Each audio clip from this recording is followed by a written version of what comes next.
If Mom disappeared tomorrow, no one would even notice. My daughter-in-law said that at the dinner party the night before the wedding, while the diamond necklace I had just given her was still sparkling under the Malibu lights, she didn't whisper it, just quiet enough for people to think it was a joke, but clear enough for me to hear every single word. My son was standing right beside her. He took a sip of his drink, smiled at the guests, and pretended his mother didn't exist. That night I didn't argue. I simply walked my wife out of the party in silence and began closing the doors on everything we had spent 40 years building together. If this is the first time you're hearing my story, consider subscribing to the channel so you won't miss the next ones. And I'm curious about one small thing. Where are you listening from tonight? Leave a comment with your city or your country. I always enjoy reading them, wondering which strangers out there are listening along with me in this moment. Now, let me tell you exactly what happened in the days leading up to that wedding. I've grown used to attending parties where I never quite belonged. That night in Malibu was no different. The rehearsal dinner before the wedding was held at a seaside villa, a place that looked straight out over the ocean. About 50 guests had already arrived. White tablecloths, crystal glasses, soft lights hanging across the wooden terrace. The servers moved quietly, almost without a sound. Everything was neat, polished, exactly what people like to call elegant. I stood near the edge of the room, by the glass doors facing the ocean. The suit I was wearing was 10 years old. I had kept it since the day Mark graduated from college. The stitching at the cuffs had begun to fray a little, but I never thought that mattered. I was used to not spending money on myself. Instead, I usually spent it on the things my son believed were necessary. Tuition, the first investment that helped him start his company. Expenses Mark always called just temporary. That night was the same. In my jacket pocket, I still had the receipt for the diamond necklace. $45,000. I bought it 3 weeks earlier, after Laura mentioned to Luna that she had always dreamed of wearing a necklace like that on her wedding day. I remember clearly when Luna heard that. She simply smiled, the same quiet smile she had worn for many years. The kind of smile that carried patience and a little silence. When Laura walked into the party, every head turned. Her white dress fit perfectly. Her hair had been styled with care, and the diamond necklace rested right at the center of her neck, shining under the lights. I noticed it the moment she stepped down the stairs. Laura touched the necklace, turning it slightly as if checking how it caught the light. A few of her friends gathered around, admiring it. I heard the usual comments. Perfect. That necklace must be expensive. Laura just smiled. She never mentioned who had bought it. Luna stood a few steps away. She wore a pale blue dress, something that had been in the closet for quite some time. No diamonds, no flashy jewelry, just a simple dress, clean and modest. I watched Laura walk toward her. She tilted her head, smiling as if she were about to say something friendly. Then she said the words I heard. If Mom disappeared tomorrow, no one would even notice. Her voice wasn't loud, but it was clear. Luna stood still. She didn't react right away. For a moment I wondered if she hadn't heard it. Then I saw her hand tighten slightly around the glass of water she was holding. Laura continued speaking, still smiling. People here only care about the glamorous things. Mom, and him too. She glanced in my direction. The two of you belong somewhere quieter. Not here. She said it gently, as if it were nothing more than a casual remark. I turned to look at Mark. My son was standing right beside Laura, a glass of wine in his hand. When she finished speaking, he just gave a small laugh, the kind of laugh people make when they hear something too minor to bother with. Then Mark turned and began talking to another guest. No objection, no surprise, nothing at all, just silence. Luna turned her face away slightly. I could see the moisture in her eyes, though she tried to stay composed. She placed the glass back on the table. I walked over and rested my hand gently on her shoulder. Let's step outside for a moment, I said. My voice was quiet. I didn't want attention. Luna nodded. We walked across the dining room. No one stopped us. No one asked where we were going. People were still chatting, raising their glasses, laughing softly under the warm lights. Out on the terrace, the ocean wind was stronger. The sound of waves hitting the rocks drifted up from below. It was much quieter out here than inside. Luna leaned lightly against the wooden railing. I'm sorry, she said softly. I looked at her. For what? For making you hear those words. I shook my head. It wasn't the first time I had heard Laura say something like that. Tonight, she had simply been more direct, and Mark had heard it. That was the part that stayed in my mind. I took my phone from my pocket. The screen lit up in my hand. Luna looked at me a little surprised. "What are you doing?" I didn't answer right away. Instead, I looked back through the glass doors. The party was still going. Laughter, glasses clinking, soft music. A perfect celebration for tomorrow. At least, that's what everyone believed. I opened my contact list. There were a few calls I had prepared in advance, just in case they were ever needed. Until now, I had always hoped I would never have to make them. But after what I had just heard, a simple question began to form in my mind. If my daughter-in-law truly believed that our disappearance would go unnoticed, then what would happen if everything they were standing on, we disappeared with us? I stood out on the terrace for quite a while after. The first call. The ocean in Malibu is quieter at night than it is during the day. The wind carried the scent of salt, drifting softly past the wooden railing. Inside, the party continued, as if nothing had happened. Laughter and music slipped through the glass doors. I looked down at my phone again. The second call lasted less than a minute. The man on the other end didn't ask many questions. We had worked that way for many years. The moment I said my name, he understood what I was asking. "I want to activate the suspension clause," I said. A short pause. Then he answered simply, "Understood." The call ended. I stood there a moment longer, then turned to Luna. She was still looking out over the dark ocean.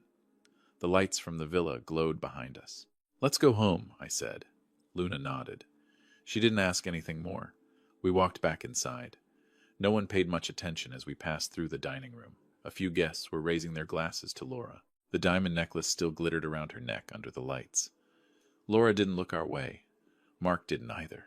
We crossed the room like two guests who had arrived a little early and decided to leave a little early. My old pickup truck was parked in the lot behind the villa. It looked strangely out of place among the polished new cars belonging to the guests. Luna settled into the passenger seat. When I started the engine, she finally spoke. "Tomorrow will still happen, won't it?" she asked. I kept my eyes on the coastal road ahead. Not the way they expect. We drove back to our old house in silence. It was the home we had lived in for more than 30 years. Not large, but quiet. That night, we didn't take much with us.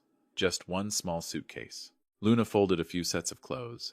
I collected a handful of documents from the drawer in my study. Most of our belongings remained exactly where they had always been. Before we left, I stepped back into the master bedroom. On Luna's dressing table sat a red envelope. I had placed it there before we locked the door. Inside was a copy of the rental contract for the Malibu villa, and a short note, only a few lines. I didn't think Laura would read it that night, but the next morning, she certainly would. We left the house before midnight. The pickup truck rolled along the dark coastal road.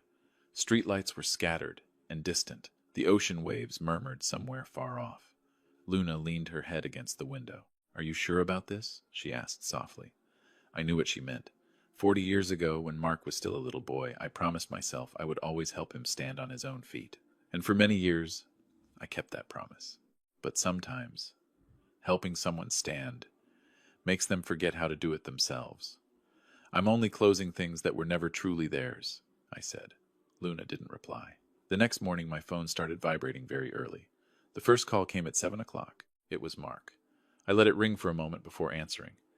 "Dad, where are you?" His voice sounded tense.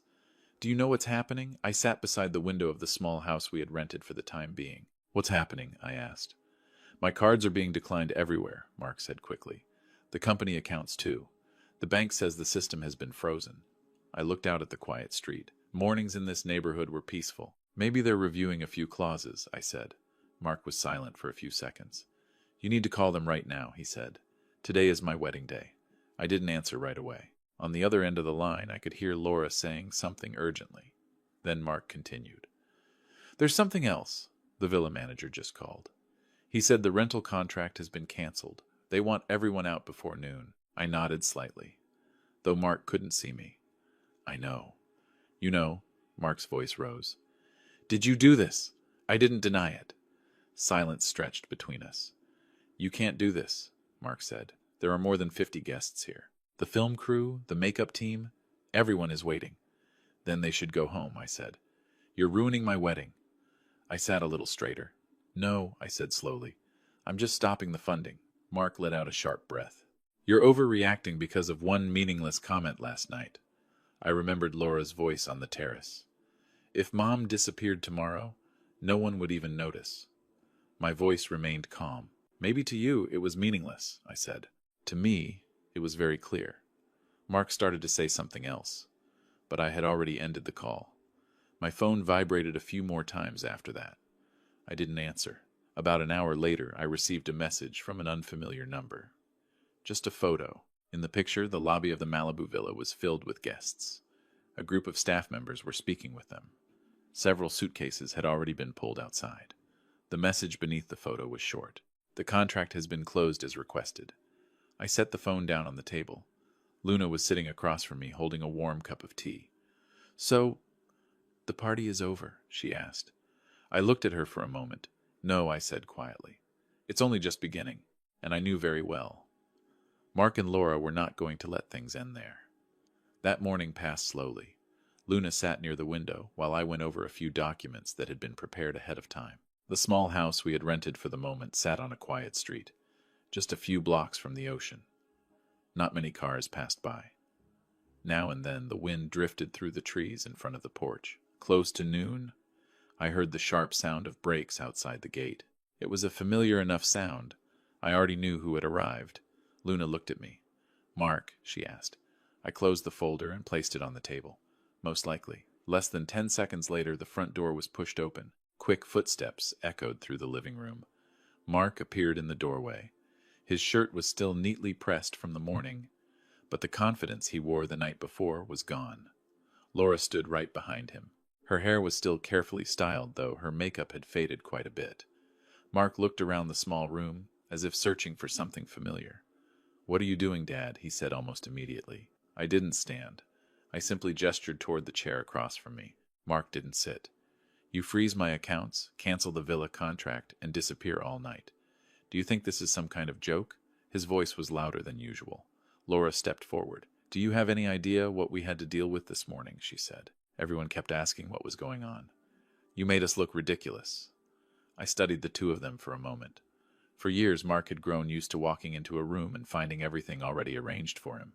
Perhaps this was the first time he had stepped into a room where things were no longer on his side. "Did you come here to talk?" I said slowly, "or just to shout?" Mark clenched his hands. "I need you to unlock my accounts," he said. "Right now." Laura nodded immediately. "And call the villa manager. They can't just throw us out like that." I glanced at the small table beside my chair. A thick brown envelope sat there. I picked it up and placed it gently in front of Mark. "Before we talk about the accounts, I said there are a few things you should look at." Mark opened the envelope with clear irritation. Inside were several neatly printed contracts. He flipped open the first page. When he reached the third line, his expression changed. "What is this?" Mark asked. "Loan documents," I replied. Mark flipped to the next page. Laura leaned closer to read. "That's not right," Mark said. "That company is mine." "Of course," I said. "But where did the original capital come from?" Mark didn't answer immediately. So I continued. "When you started the company 5 years ago, you told me the bank refused your loan application. Your financial record wasn't strong enough. So I stepped in and provided the funds." "I remember," Mark said. "But you said it was help." "I said it was a loan," I corrected calmly. "With conditions."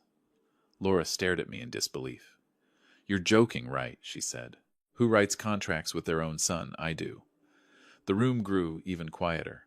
Mark kept turning the pages. On the final page, both signatures were there, his and mine. He looked up.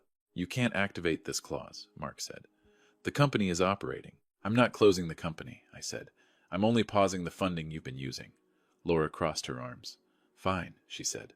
"We still have the car." I nodded slowly. "That car has paperwork too."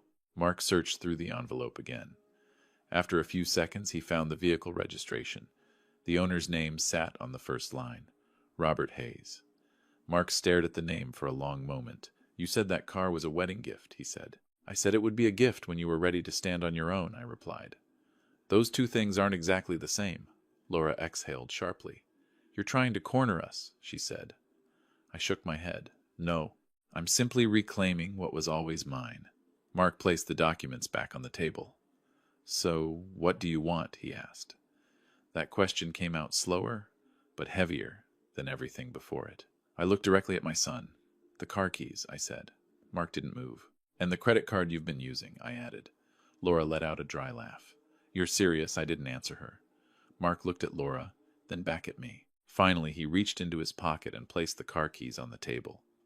The sound of metal touching wood was small, but in that quiet room it was clear. I reached out and took them. The card, I said. Slowly, Mark set the credit card beside the keys. At that moment, I noticed a few neighbors standing out on the porch. They had probably heard the raised voices earlier.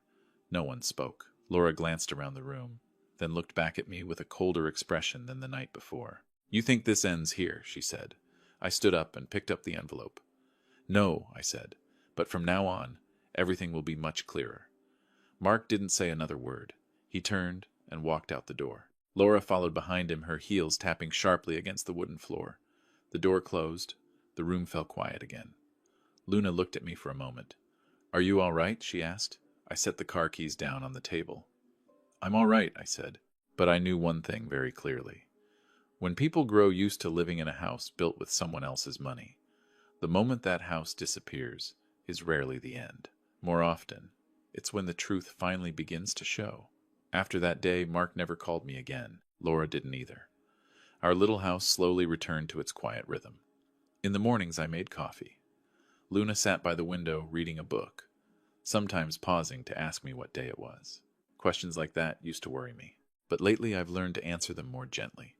1 week passed, then 2.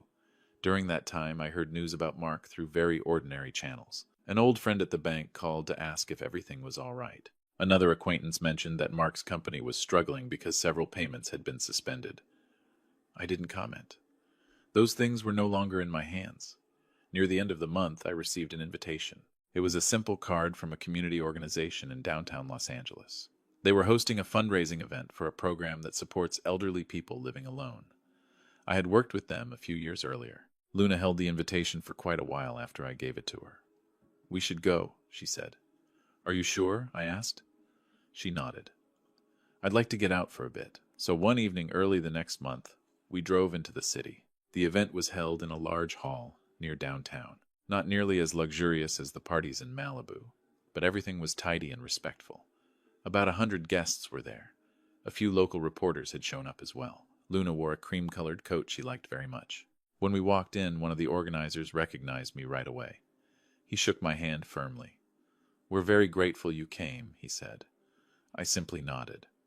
We were guided to the front row, not because I had asked, but because the organizers said the main donors should sit close to the stage. Luna looked a little surprised.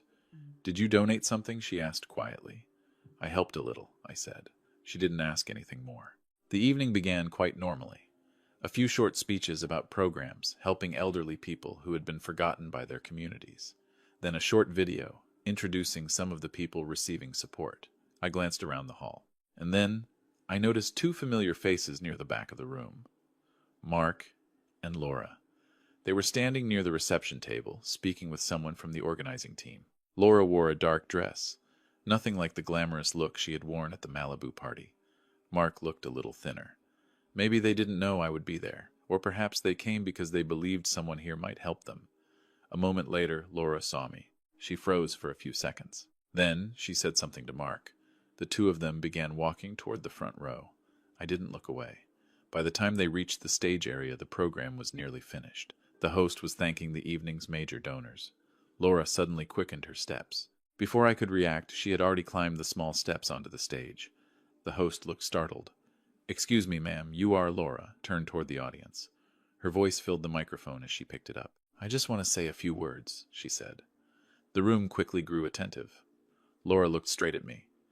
There's someone here tonight I think people should know about, she said. A father who decided to abandon his own son because of a small misunderstanding. A quiet murmur spread through the audience.